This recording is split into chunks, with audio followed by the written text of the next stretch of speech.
Hi friends, welcome to Kanchana's kitchen. Today వచ్చేసరికి నేను బూడిద గుమ్మడికాయలు వడియాలు పెడదాం అనుకుంటున్నానండి.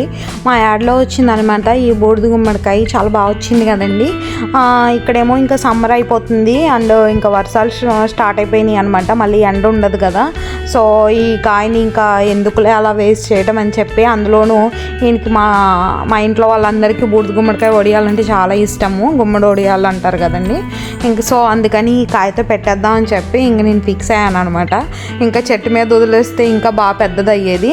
దానిపైన ఉన్న నూగు అండ్ ఆ బూడిద కలర్ ఉంటుంది కదండి, అదంతా మొత్తం క్లీన్ అయ్యేలాగా మంచిగా వాష్ చేసుకోవాలి.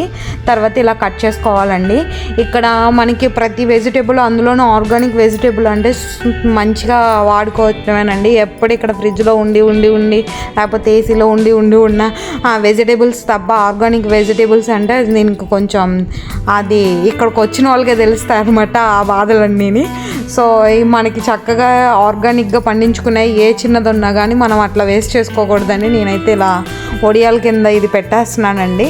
ఒకవేళ ఈ స్నోకి కానీ దీనికి కానీ ఏదైనా పాడైందనుకో మళ్ళీ ఇంత కష్టపడింది వేస్ట్ అయిపోతుంది కదా. సో ఇలా వడియాలు పెట్టేసుకున్నాం అనుకోండి, ఇంకా చక్కగా అవి ఉన్నన్ని రోజులు మనం ఇంకా ఏ ఫీలింగ్ లేకుండా చక్కగా ఎంజాయ్ చేయొచ్చు. సో అందుకని ఇలా చిన్న చిన్న ముక్కలుగా కట్ చేసేసుకోవాలండి. తర్వాత కొంచెం ఉప్పు వేస్తున్నాను, కల్లుప్పు అండ్ 1 టేబుల్ స్పూన్ వరకు కల్లుప్పు, 1 టేబుల్ స్పూన్ వరకు పసుపు వేసి చక్కగా ఈ ముక్కలన్నిటికీ కలిసేలా కలుపుకుంటున్నానండి. గుమ్మడికాయ ఎంత పెద్దదైనండి, కొంచెం ఉప్పు తగలంగానే మొత్తం వాటర్గా అయిపోతుంది. దాంట్లో ఉండేదంతా వాటరే. అండ్ గుమ్మడికాయలో చాలా బెనిఫిట్స్ ఉంటాయండి, హెల్త్ బెనిఫిట్స్. జ్యూస్ కింద కూడా ఈ మధ్య చాలామంది తాగుతున్నారు. నిజంగా అది చాలా మంచిదంటండి. కాకపోతే డైలీ తాగకూడదంట, వీక్లీ వచ్చేసరికి ఒక 2-3 టైమ్స్ తాగాలంట. నేను కొంచెం మొక్క మాత్రం జ్యూస్ కానీ పక్కన పెట్టుకున్నాను. నాకు ఇక్కడ కాటన్ క్లాత్లు ఏం లేవండి, సో అందుకని వాడని టవల్ ఉంటే కాటన్ది అదే తీసుకున్నాను. ఇది బియ్యం అవి ఎండబెట్టుకోవడానికి నేను వాడతాను అనమాట.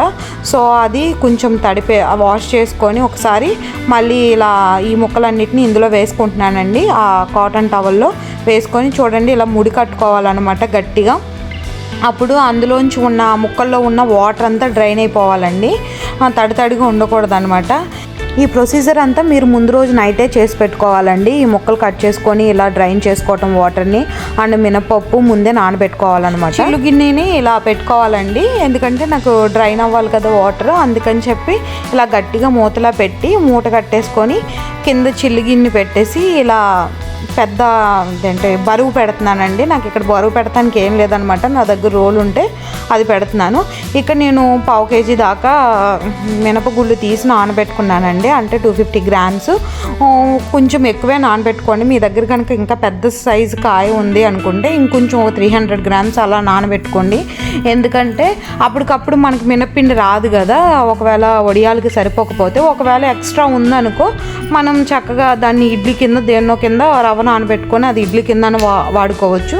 సో అందుకని నేను కొంచెం ఎక్కువే నానబెట్టాను, 1/2 kg వరకు నానబెట్టానండి. ఇది నానబెట్టిన తర్వాత మనం ఈ పిండి ఆడేసుకున్న తర్వాత ఈ ముక్కలన్నిటిని మూట కట్టుకున్నాం కదండి, ఈ ముక్కలన్నిటిని ఒక గిన్నెలోకి తీసుకోవాలి. అవి చూడండి వాటర్ అంతా డ్రైన్ అయిపోవాలన్నమాట. డ్రైన్ అయిపోయి ఇట్లా ఉంటాయి ఈ ముక్కలు. తర్వాత మినప్పిండిని మనము గ్రైండ్ చేసి పెట్టుకున్నాం కదండి, ఆ మినప్పిండిని అండ్ కారం యాడ్ చేసుకోవాలన్నమాట. ఈ కారం ప్లేస్లో మీరు పచ్చిమిర్చిని కూడా యాడ్ చేసుకోవచ్చు.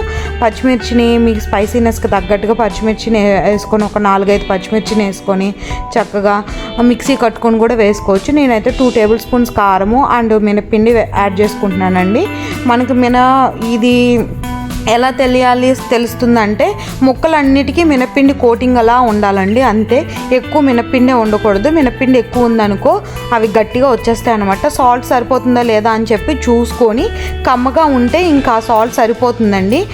మనం చూసినప్పుడే సాల్టీగా కొంచెం సాల్ట్ సరిపోయినట్టు ఉందంటే అది వేపిన తర్వాత ఇంకా సాల్టీగా అనిపిస్తాయి. సో నాకు కమ్మగా ఉంటే సరిపోతాయని చెప్పుకొని ఇలా పెట్టుకున్నాను అనమాట. చూడండి ఇట్లా వడియాలు పెట్టేసుకున్నాను నేను.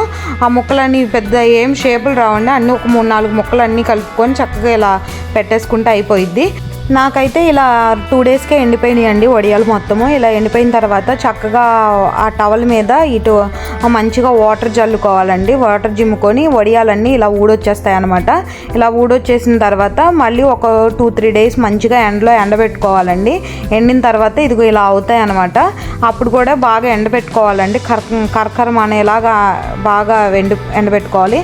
తర్వాత చక్కగా వేపుకుంటే మంచిగా రెడీ అయిపోతాయి అనమాట. ఒక ఎయిర్ టైట్ కంటైనర్లో పెట్టుకున్నారనుకో మనకి ఎప్పుడు కావాలంటే అప్పుడు మంచిగా తీసి వేపుకోవచ్చు అనమాట. చాలా బాగుంటాయి. పప్పులోకి సాంబార్లోకి చాలా బాగుంటాయండి ఈ వడియాలు. నా ఛానల్ కనుక మీరు కనుక ఫస్ట్ టైం చూస్తున్నట్లయితే please like, share, subscribe. Thanks for watching.